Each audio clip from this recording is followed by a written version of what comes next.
किसान मजदूर संगठन ने दिया किसानों के मुद्दों को लेकर नगला शुगर मिल पर धरना। आपको बताते चलें, नगला शुगर मिल पर किसानों को मुद्दों को लेकर किसान मजदूर संगठन ने धरना प्रदर्शन का आयोजन किया।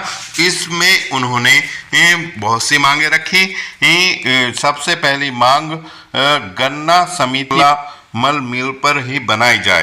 गन्ना समिति मेरठ जो है नंगला मिल पर ही बनाई जाए। दूसरी उन्होंने मांग रखी क्षेत्रीय बच्चों को ही मिल में अप्रेंटिस कराई जाए। वहीं 55 व 45 कुंटल की जो यार्ड है अलग बनाई जाए।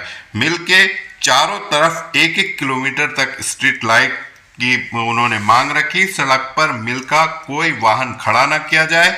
वह मिल के पुल तक डिवाइडर मोड़ नगला मल तक बनने चाहिए। ये निम्न मांगे रखी और इन मांगों को लेकर धरना प्रदर्शन चलता रहा।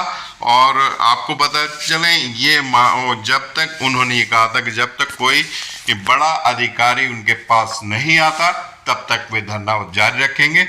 इस धरने में बड़ी तादाद में किसान पहुंचे। आप देख सकते हैं दृश्यों में किस तरह से किसानों का एक हुजूम वहां पर मौजूद था और हुक्का पीते हुए किसान दृश्यों में आपको दिखाई देंगे। ये किसान मजदूर संगठन मेरठ का धरना प्रदर्शन काफी देर तक चलता रहा। किस लिए ये कार्यक्रम किया गया? आज जो नंगलामल मिल पे बाहर के जो किसान धरना प्रदर्शन कर रहे हैं, किसान मजदूर संगठन ठाकुर पूरण सिंह जी के नेतृत्व में कर रहे हैं। जी जी। यहाँ जो सर्वप्रथम आज मांग है वो मांग जो है गन्ने के रेट को लेकर के है कि हर चीज़ का दाम बढ़ रहा है, लेकिन गन्ने का जो दाम है वो यथावत स्थिति में है। गन्ने का जो दाम है वो 500 रुपये प्रति क्विंटल के हिसाब से किसान को दिया जाए। उसके बाद जो दूसरा मुद्दा है वो दूसरा मुद्दा ये है कि जो नंगलामल मिल की जो गन्ना समिति है वो मेरठ वहाँ बच्चा पार्क पे है, जिसे किसान को सुबह को यदि गन्ना समिति के काम से जाएगा तो उसे शाम तक अपने घर आ पाएगा। तो जो मवाना की जो सोसाइटी है वो मवाना मिल में है, दोराला की दोराला में है, सिंबावली की सिंबावली में है। तो उसी अनुरूप नंगलामल मिल की जो गन्ना समिति है उसे भी नंगलामल मिल में ही स्थापित किया जाए। तीसरा मुद्दा ये है हमारा कि यहाँ जो नंगलामल मिल में है, इस मिल के लिए जो जमीन दी वो क्षेत्र के किसानों ने दी, लेकिन क्षेत्र के जितने भी बच्चे ITI और पॉलिटेक्निक हैं उनमें से आज तक पिछले 6 वर्षों में 6 बच्चों ने भी नंगलामल मिल से आज तक ना एक भी ITI के बच्चे ने अप्रेंटिस नहीं करी है। यदि अप्रेंटिस करी है तो सांसद, विधायक, अन्य नेताओं की सिफारिशों से बुलंदशहर, खुर्जा, मवाना और आपका मुजफ्फरनगर, सहारनपुर के बच्चे आकर के यहाँ अप्रेंटिस कर रहे हैं, लेकिन क्षेत्र के एक भी बच्चे ने आज तक अप्रेंटिस नहीं की। उसके बाद जो हमारा मुद्दा है नंगलामल जो मिल है, ये मिल का नियम है कि मिल के चारों तरफ 1-1 किलोमीटर तक स्ट्रीट लाइट लगाई जाए, जिससे किसान रात्रि में अपनी भैंसा बुकी लेकर के आवे तो उसे आने जाने में कोई दिक्कत किसी प्रकार की ना हो।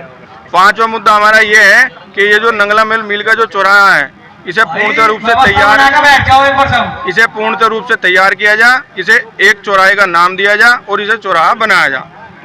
नंगलामल मिल से लेकर के उस चौराहे तक यहाँ एक डिवाइडर रोड बनाई जाए, यहाँ से वहाँ तक की एक डिवाइडर रोड बननी चाहिए। ये आज के हमारे मुद्दे हैं। और सबसे बड़ा मुद्दा आज का हमारा एक दूसरा ये भी है कि ये जो मिल है इस मिल में जितने कर्मचारी नौकरी करते हैं, जो मजदूर भाई यहाँ डेली वेज पे अपनी नौकरी कर रहे हैं, उन्हें मिनिमम बेसिस एक्ट के अंतर्गत उन्हें तनख्वाह नहीं मिल रही।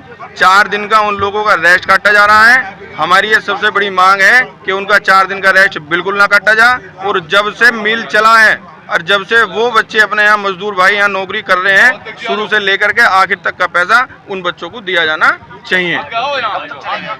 धरना अभी अधिकारी यहाँ संभवतः आए नहीं है, ये वार्ता पे डिपेंड करेगा कौन कौन अधिकारी आएगा। यदि वार्ता सफल हुई तो ठीक, और यदि वार्ता सफल नहीं होगी तो फिर धरना नंगलामल मिल पे अनिश्चितकालीन चलेगा।